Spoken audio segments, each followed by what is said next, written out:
So as you guys know, one of my favorite things to talk about on YouTube is the never-ending supply of odd and awkward and very strange conversations that I have with total strangers as a result of my disability. A few months back, on my third date with Ashley, we were out in Washington, D.C. at a bar getting some frozen hot chocolate.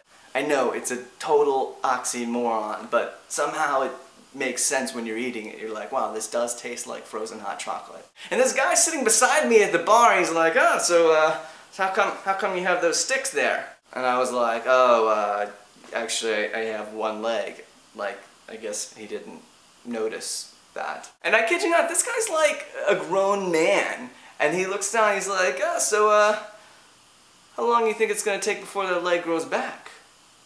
And I sort of looked at him to see, like, is he joking?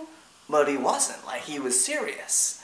And I was thinking, like, I'm wondering the same thing about your brain.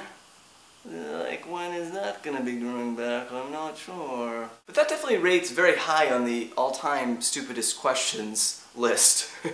And there's this guy in my neighborhood who just kind of walks around a lot, and I walk around a lot too, so we bump into each other every few weeks, and this guy, he seems like a little off, like maybe a little crazy, I'm not sure, but every like month or so when we run into each other, he'll always be like, hey, did you lose your leg to diabetes? And every time I'm like, no, I had cancer, like same as the last time you asked me. And I guess like he must forget every time or something. And so a few weeks ago he asked me, he's like, did you lose your leg to diabetes? And I was like, no, man, we talked about this, remember? I had cancer. And I figured, like, since we talk so often, I should introduce myself. I was like, by the way, I'm Josh, what's your name? And he like put my hand out. And he's like, oh, no, sorry, I can't tell you my name. I have trust issues. And I'm like, whoa, you have trust issues such that you cannot reveal your first name, and yet your favorite conversational topic with me is like private elements of my personal medical history? Really? So I thought of a trick for him, and it worked. Last night, I was walking along, and I ran into him. Sure enough, what does he say? He's like, hey, did you lose your leg to diabetes? And I was like, nope.